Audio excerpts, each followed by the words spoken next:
이 임종석 비서실장과 이 전대협 3기 때 같이 활동했던 분이 지금 청와대 정무수석으로 있는 한병도 수석이거든요. 네. 그리고 이제 윤영찬 청와대 국민소통수석은 이 임 실장과 이제 가까운 것으로 알려져 있는데 그러다 보니까 임 실장, 그 비서실 임종석 비서실 1기가 교체가 된다라면 너무 임종석 사람들로만 몰려 있었는데 그 라인이 지금 교체가 되는 거다 이런 얘기인 거예요. 그렇습니다. 그렇기도 하고요.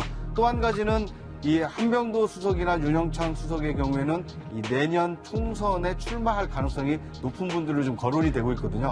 그러다 보니까 이 비서실장 한 명만 바꾸는 것이 아니라 이 그 라인, 정무 라인을 교체하는 것이 어떻겠느냐 이런 얘기가 좀 유력하게 거론이 되고 있습니다. 사실 임종석 비서실장을 둘러싼 청와대 개편설은 지난 연말부터 야당이 제기를 해왔었죠.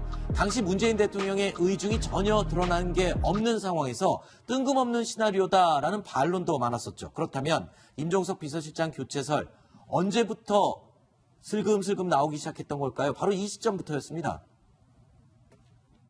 자, 이 사진 한번 보세요.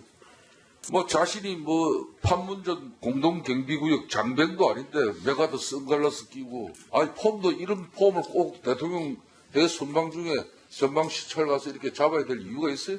10월 17일 날 본 의원이 기상 상태를 보니까 2만 얼마 자외선이 정도. 그렇게 심각해가지고 선글라스를 끼지 않으면 안 될 상황도 아니에요.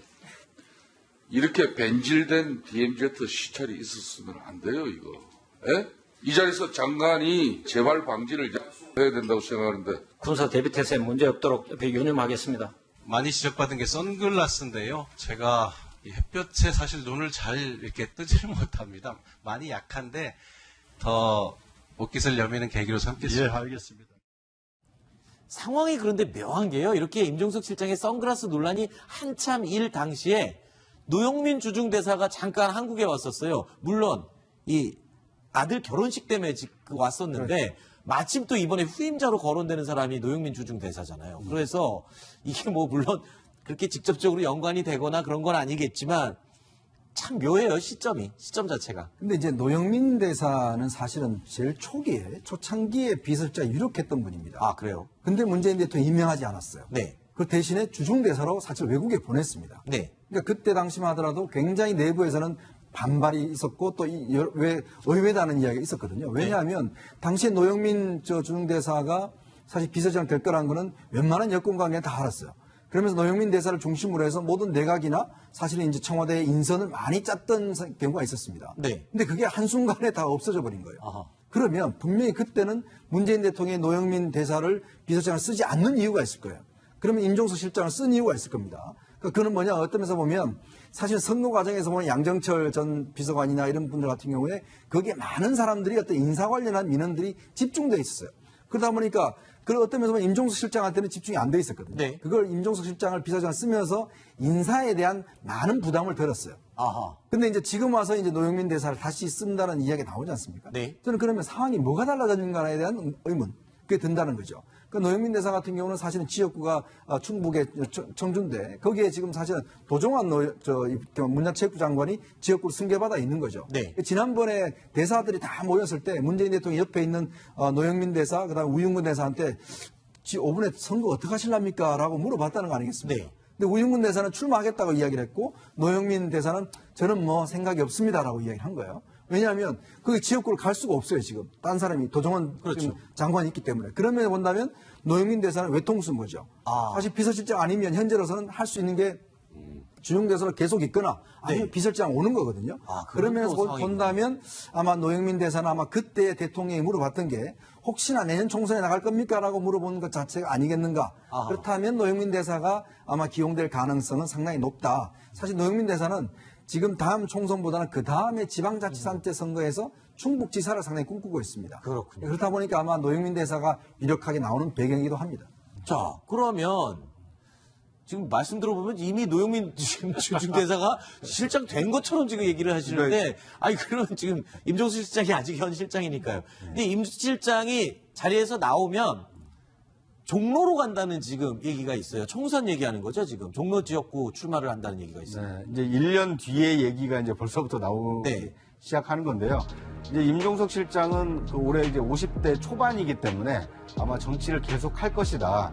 그러려면 이제 비서실장을 그만두고도 당으로 돌아오거나 아니면 이제 입각해서 이 정부에 참여하는 방안이 있는데 총선이 1년 정도 남았으니까 다음 총선을 준비하지 않겠느냐라는 이제 관측이 나오고 있는 거고요. 네. 그런데 임 실장이 이 국회의원을 빨리 하기는 했는데 최근 18, 19, 20 이 세 번의 총선에서는 국회의원 배지를 달지를 못했습니다. 네. 이 배지하고 인연이 없었는데 이번 비서실장 이후에는 확실하게 배지를 달 수 있는 이 의원이 될 수 있는 지역구를 선택하지 않겠느냐라는 이 추측에서 지금 이 종로 출마설이 좀 나오고 있는 겁니다. 자, 어찌됐든 간에 이 청와대 개편설과 관련된 보도 내용을 보고 박지원 의원이 또 한마디 했어요. 그런데 이런 말을 했어요. 찔끔 개편이다. 찔끔 개편.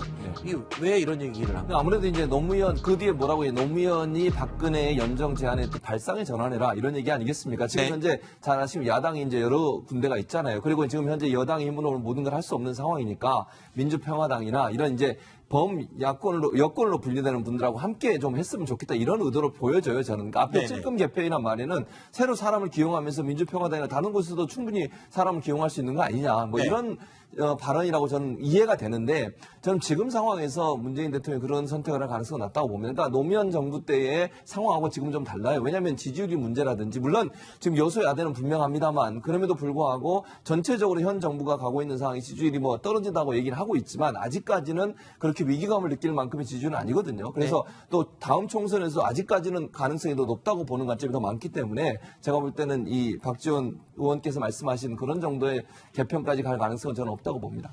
근데 이제 역대 정부하고 그 문재인 정부가 크게 다른 것이요. 쇄신 인사를 한다고 했을 때는 대체로 총리를 바꾸거나 아니면은 이 내각을 많이 바꿨거든요. 네. 그래서 국민들에게 이제 새로운 진영을 갖췄습니다. 이게 보여주는데 문재인 정부에서는 청와대 개편이 마치 인적 쇄신인 것처럼 그러니까 과거 정부의 어떤 인적 쇄신과는 좀 다른 모습이다. 네. 그만큼 청와대의 힘이 좀 많이 쏠려 있다. 이렇게 네. 볼 수 있을 것 같습니다. 근데 개편하는 거 보고 또 얘기를 하셔야 될 것 같습니다. 알겠습니다. 지난 2017년 12월 15일에 구속된 뒤에 384일 만입니다. 구치소 문을 나선 우 전 수석, 지지자들의 환호 속에서 옅은 미소를 보이는 모습이었어요. 이재명 차장. 예. 아마도 꽃다발 너무 커서 본인도 당황한 게 아닌가 싶던 생각이 좀 그렇죠. 들더라고요. 갑자기 이제 지지자가 굉장히 큰 꽃다발을 네. 우병우 전 수석이 안기다 보니까 본인도 약간 멋쩍은 웃음을 좀 졌었고요. 그리고 이제 취재진의 질문에는 이제 묵묵부답으로 아무런 답변을 하지 않았는데 네. 아직 이제 한 1년 좀 지나서 이제 나왔지만 항소심들이 다 불구속 상태에서 이제 재판이 진행되기 때문에 본인도 아직 긴장을 놓을 수 없는, 긴장을 놓을 수 없는 그런 상황이 아닌가 싶습니다. 오늘 이 석방 소식을 들으시면서 네티즌들이나 시청자들의 반응 중에 상당히 많은 부분들이 시간 참 빠르다. 예. 이런 얘기를 했어요. 그러니까 1년이 넘었더라고요. 그렇죠. 그러니까 왜냐면 우병우 전 수석이 사실 국정농단 사건의 이제 피의자들 중에 피고인들 중에 좀 늦게 구속된 편이에요. 네. 처음에 영장도 기각됐고 뭐 기소 자체 수사 시작도 좀 늦었지만 그래서 저는 얼마 안 된 줄 알았는데 벌써 이제 1년이 6개월이. 지났다는 거고 오늘 새벽에 구속 기간 만료로 석방이 됐는데 이제 법원 입장에서는 영장 기한 연장을 2차를 안 해준 거예요. 그러니까 네. 예전에 작년 7월 달에 한번 1차 연장해줬습니다. 똑같은 사건으로. 근데 이번에 또 이제 검찰에서 영장을 신청을 했는데 만약에 새로운 사건이 생겨서 새로운 별건으로 다시 구속영장을 발부받으면 검찰이 법원에 쳐서 영장을 내줄 수 있었는데 똑같은 사건으로 또 연장해야 되는 것이거든요. 네. 그러니까 이제 법원 입장에서는 좀 부담이 있었죠. 2차 연장까지는 좀 힘들지 않냐. 왜냐하면 기본적으로 형사소송법이야 무죄 추정 원칙이고 불구속수사 원칙이거든요. 그러니까 이제 이번에 구속기간 만료로 나온 건데 이제 네. 아직 우병우 전 수석 입장에서 끝난 건 아니죠. 그렇죠. 아직 만약에 이제 최종 무죄라든지 집행유예 받지 않고 최종 대법원을 해서 실형 확정되면 다시 들어가야 되는 것이고. 네. 그러니까요. 알겠습니다. 우병우 전 민정수석의 출소 소식에 정치권은 어떤 반응을 보였을까요? 확인해 보시죠. 후배 검사들 앞에서 당당하게 팔짱을 끼고 웃고 있던 모습은 대한민국 사법부의 현 주소를 적나라하게 보여주었습니다. 우 전 수석의 석방은 그때나 지금이나 별로 달라진 것이 없다는 방증입니다. 그러니까 형사소송법상 절차상 그렇게 안 맞으면 그렇게 석방이 될 수가 있어요. 그러니까 그렇죠. 그 네. 의미가 있는 건 아니고. 근데 이제 쭉 사는 거하고 나왔다 들어가서 또 사는 거하고 그 후자가 더 힘들어요. 잠깐만 그럼. 자, 우병우 전 민정수석 출소를 두고 여야가 반응이 좀 온도차를 보이는 것 같습니다. 그런데 이 박지원 의원이요. 이러다가 곧 박 전 대통령도 만기 출소로 나올 거다 뭐 이런 얘기를 했군요. 근데 그거는 사실이 아닌 걸로 밝혀졌어요. 왜냐하면 이미 그 재판이 여러 개를 지금 받고 있는 상황이잖아요. 네. 그 중에 하나가 이제 선거 개입 관련된 부분이 재판이 확정이 됐어요. 왜냐하면 박근혜 전 대통령이 재판에 출석을 안 하고 있고, 그 다음에 이제 그 국선 변호인도 더 이상 항소를 안 해서 검찰도 항소를 안 하고, 그래서 확정 판결이 2년이 남겨 있거든요. 그 2년 남겨 있기 때문에 지금 구속 기간이 만료가 된다 하더라도 석방은 될 수 없고요. 2년을 더 채워서 석방을 그러니까 나와야 되는 상황이기 때문에 네. 지금 박지원 의원께서 아마 여러 가지 사건들을 함께 얘기하시다 보니까 아마 착각을 하신 것 같은데 네. 박근혜 전 대통령은 당장 석방될 가능성은 낮습니다. 근데 저는 하나만 말씀드리면 네. 박지원 의원 표현 중에서 법꾸라제라는 표현이 네. 지금 이 상황에서 맞는 건가 저는 의문이에요. 아 그래요? 왜냐하면 무슨 어떤 뭐 증거를 조작하고 무슨 술을 쓴 것도 아니고 만기 출소인데. 아니 만기 석방. 확정 만기 형이 만기는 아니고 아, 물론. 영장 기한이 만료돼서 1차 연장해주고 법원에서 2차 연장 안 해줘서 나온 건데 우병수가 내보내주세요 이런 것도 아니고 이걸 법꾸라지라는 표현을 쓰는 게 좀 맞는지 모르겠어요. 과거에 이 국정농단 사태가 굉장히 논란이 될 당시에 별명이 법꾸라지였기 때문에 그걸 다시 상기시키면서 했던 말은 아닌가 그런 생각을 해봤습니다. 자, 시간상 마무리를 해야 될 시간이 됐군요. 하나 더 질문을 할까 했는데, 자, 어쨌든 우 전 수석의 재판이 아직 끝난 건 아닙니다. 대표적으로 김기준 전 비서실장, 조윤선 전 문화체육부 장관도 구속과 석방을 반복하면서 오갔기 때문에 어떻게 될지는 결과를 더 지켜봐야 하는 그런 상황입니다.